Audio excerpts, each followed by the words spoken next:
Welcome back. We are into the fourth day of the workshop. Parts 1 and 2 of the main training are out, and this is our next guided exercise. And in this guided exercise, we're going to be focusing back on the body in terms of riding, but this actually really applies to groundwork as well. So if you do any kind of groundwork with your horse, really from even just leading to doing any kind of lunging or in hand work, or even just asking your horse to lower his head to back up, anytime that we're making contact with the horse, whether it's from the ground or from the saddle, the way that we are using our body and the way that we are or are not holding tension in our body really matters for how the horse is going to respond. So that's what we're going to be exploring today. And thank you everyone that's already coming on live. Good to see you. What I really want to encourage you to do, if you're just joining in here, is first of all, for today's exercise, this is a really good one to follow along with. So make sure you're somewhere where you can prop up your phone, or if you're watching on a computer, somewhere where you can be hands-free, because we're going to be doing some things with our hands to understand contact, and how we hold the reins affects not only the contact and communication with the horse through the reins, but it affects our seat and our balance. So I really want you to be able to follow along and feel that. If you're somewhere where you can be sitting, that's going to be the best, because we're going to do some things that'll kind of simulate riding the best that we can from sitting in a chair. And also make sure that you're catching up on the workshop. So we've got one more week here. We're also getting closer and closer to the start of enrollment. So enrollment is going to be opening May 2nd. That is next Tuesday. And then you'll have one more week to watch everything that's available through the workshop, and also to check out the balanced riding course to learn more. And if you've been learning a lot through this workshop and you're feeling like this is really helping you, then the balanced riding course could be huge for helping your journey forward and helping you really continue this and continue with these guided practices, with the information to move forward with your riding and also your training. So we've got more people coming on. Awesome to see you guys here. Thanks for being a part of this. Thank you for following along, for joining me live. If you have not checked out part 2 yet of that main workshop training, where I talked about the myth of being the boss, and where I worked with the little roan mare at the mounting block. At the end of that video, I asked the question of, if you could ask your horse something, what would you ask them? And just before coming on here to do this exercise with you, I was going through some of the comments that have been put in so far, and the questions that would be asked, some of these questions are so good. They're so kind of spot on to what can be, I think, some of the deeper problems that happen between horse and person, the things that we really don't understand about our horses. And there's some of the questions too that just in asking the question, I think you can start to hear the response for yourself. So I'd really encourage you to go read through those questions, put your question in there to reflect on what that would be for you and your horse. Again, if you were to ask your horse a question, what would you ask? What would you love for them to be able to tell you? And I was thinking of this for myself and for my own horse, Canelo.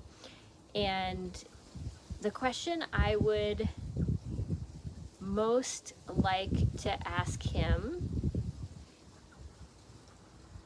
would be, what makes you happiest? So here where I live, I don't have the most ideal management situation for him. I've had to move him a few different places. I don't have my own land here, and there's not tons of places that have great, fences and setup for horses. A lot of the belief system around how horses need to be managed is pretty outdated. not the best for the horses. So I do a lot of things for him with enrichment. I spend a lot of time with him, but I would love to ask him what makes him happiest. You know, I watch him exploring in the field, eating, at the time that he gets with other horses. Sometimes he plays a little bit with the goats. So just one of those things that would be really fun to know. Okay, let's get into our exercise for today because we've got a few more people hopping on. Here's what I want you to understand for today, talking about these lines of tension. When we have tension somewhere in our body, it is going to block the flow of movement. And when we're riding, we really need to be able to allow this flow of movement to come through. So what we're going to start with is just spending a few moments where I'm going to guide you through really finding relaxation, because we want to begin from this part of relaxation. Because if we start with a lot of tension in the body, then it is going to be more difficult to feel the subtleties of how the lines of tension can start from one place and can actually end up putting tension in the whole body, which means that, you know, you have your hands too tight on the reins and then you can't move your hips and you feel like you're bouncing out of the saddle. Okay, so what I want you to start with, again, sitting, put both feet flat on the floor, just find a comfortable position. You can keep your eyes open or you can close them. This one's totally up to you. Put one hand on your belly and just take a few deep breaths. Just start to feel your body. Just by tuning into your breathing, notice if anything shifts, if you soften a little bit anywhere, if you're already able to just let go of something, let go of an area where maybe you were a little tight. And now I want you to just imagine first relaxing from your head. All of the muscles, all of the tension around your head, your scalp, your face, softening that. Then going down into your neck, softening your neck, your chest, shoulders. Anywhere that you run into a place that feels like it's hard to let go of, or maybe you notice that there's some pain somewhere, just breathe into that area of your body. Take a deep breath, focusing on that area to help move that feeling through. Go down to your belly. Again, nice deep breath to your hips, your legs. Feeling all the way down to your feet on the floor. Is there any tension in your feet, in your toes? Okay, really nice. All right, so now that we went through this, just to find this place where you can be starting this exercise from more of a relaxed place in your body, we're going to explore 3 common lines of tension that happen for riders. 3 places that we do an action that creates tension that then ends up going through our whole system and making it really difficult to move with the horse and to keep good balance. So the first one is good old heels down again. The first one is pushing on the stirrups. So I want you to feel your feet on the floor, and I want you to just push down with the balls of your feet. So I specifically stayed barefoot for today's exercise because I'm going to give you a warning here. I'm going to show my foot on the camera just so we can explore where exactly is the ball of the foot. We talked about this in the first video. Okay, so here's my foot. This is the ball of the foot. This is what a lot of riders are on the stirrup. Now, when we walk or we run, we naturally push off the balls of our feet. That's how we move. When we are riding, we want to have the stirrup actually a little bit behind the ball of the foot because it makes it harder to brace against. Okay, so that's already your tip. But go ahead and feet on the floor. Now that you understand exactly where the ball of the foot is, press into the ball of the foot, because that's what a lot of people do riding, and We just had a little pause there for internet connection. So we're going back to the line of tension from the ball of the foot pushing on the floor. Now just imagine, and you can do this later, you can redo this when you're actually on your horse and pushing into the stirrup. But imagine that you were pushing and you were trying to also push your heel down, because we push on the ball of the foot. Here, when we are pushing against a flat surface of the floor, we can't put the heel down in relation to the ball of the foot. When we're in the stirrup and we push, it naturally swings the stirrup forward, pushes the heels down. But as you do this, I want you to notice, where do you feel that push going through your body? So here in my chair, and you can put this in the comments if you're somewhere where you can type it in or grab your phone and quick put it in. Where I feel this is I feel it come up through my knees, I feel it come through my thighs, and I feel it pushing my hips, my pelvis. We explored pelvis in the first guided exercise. I feel it pushing my pelvis back. It's the same thing that happens when we ride, and this is why a lot of riders end up with then their butt, their pelvis pushed against the back of the saddle, that then throws their upper body forward and overarches or hollows the lower part of the back, okay, and ends up in this kind of a position. All right, so this is one line of tension. Just from pushing on the stirrup, that tension has come through the knees, through the hips, pushed the pelvis back. I've even now gotten a little bit more tight in my chest because that had to come forward in order to counterbalance. And now what would happen? I'm sitting in a chair. What would happen on a moving horse? Think about this for yourself as you're feeling this. Will you, if you're pushing this way on the saddle against the stirrups, will you be able to move as fluidly with the horse? Can your hips follow the movement? Can you stay really in balance?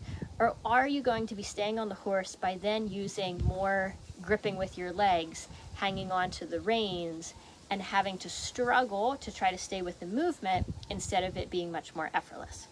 Okay, so this is the first line of tension. Notice just from that one push from your foot, how the whole body became a bit more rigid, or maybe a lot more rigid. All right, here's the second line of tension that I want to explore. Hands. So imagine now that you have your reins, and I want you to hold the reins tightly, meaning like make a tight fist. Okay, as you make that fist, where did you notice the line of tension going? So this can happen when we're holding the reins, we get nervous, we hold the reins tightly. This can happen because we feel like we've got to hold the rein to not let go.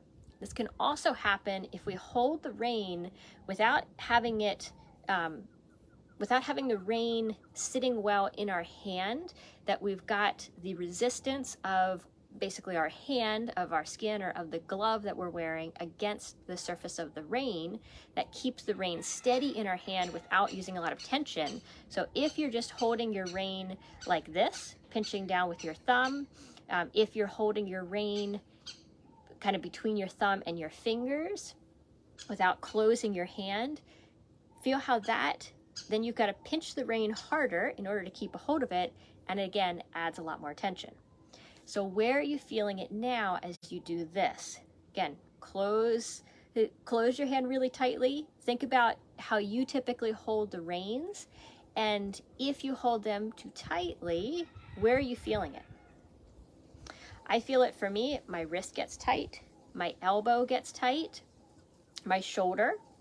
And now this is a bit more subtle, but if you really tune in, if you start from a relaxed place, when I do this and I squeeze my hand into a fist, like if I was holding the rein tightly, I actually feel this tighten all the way down to my pelvic floor, which means that this movement is also affecting the ability of my hips to move freely, and it's affecting my breathing. So once again, just from holding too tightly here, not only have we lost the ability to have really good contact with the horse, to keep a consistent contact, to be light and responsive with our rein aids, which is one of our main ways of communication, but you've also restricted different parts in your body. Okay, so now we're going to move to the third common line of tension for riders. That's actually clenching the jaw. So I want you to do that now. I want you to purposely tighten your jaw. as you tighten your jaw, where do you notice the tension going in your body? For me, I notice it through my upper back and my shoulders. And once again, I notice it all the way down to the pelvic floor, which is affecting hip movement and affecting breathing. When you start to understand how our anatomy is and how our body functions, the medical community, and especially the body working community, is more and more expanding the definition of what is called fascia, which is what is the connective tissue in our bodies. They're expanding the definition of this and saying that, you know, it was a mistake in the past to say that, okay, we've got individual muscles, yes, but it's not as simple as saying this is this muscle and this is this muscle and this is this muscle, because those separations are made by the scalpel as a dissection is being done. When they look at the body as more of a whole, they're finding these lines of fascia, which are basically interconnections in the body that run through our whole system. For example, there's a line of fascia that runs from where you were just doing that jaw tension, that runs all the way down to through your legs and to your heels. So when we start to understand this, we can see how if we get tight in one place, it can affect us everywhere else. And something as simple as tightening the jaw, which can come from habit, can come from we're feeling stressed and frustrated, can come from we're feeling a little anxious as we ride. Just by tightening that, it can start to tighten the rest of our body and make it more difficult to move freely with the horse, which then makes us even more tight, and it continues from there.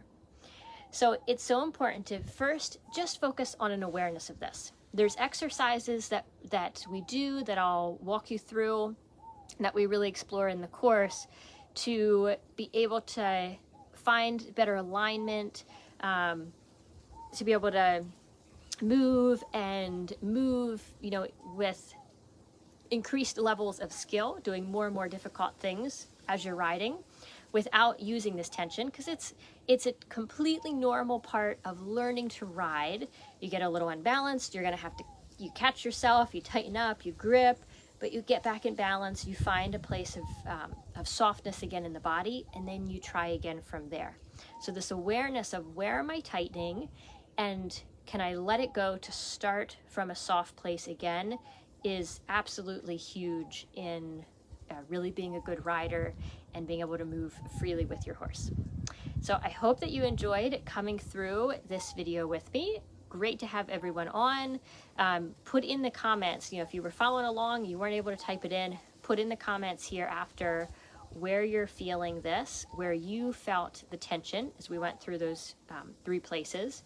And then of course, remember this and explore this the next time that you're riding and you're actually in the saddle and on your horse as well. So if by chance you are not part of the workshop yet, I'll post the link, make sure that you join in. Part 3 is coming out tomorrow.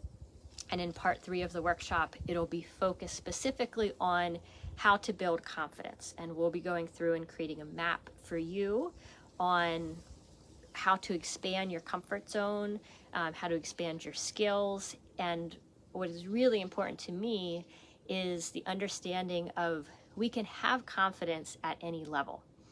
So even if you're just starting out, you can be confident with the skill set that you have. And part of that is defining that skill set. So you know where you are, you know what's possible and where you're going. But we will explore more of that tomorrow. Thank you so much, everyone, for being here. See you back tomorrow.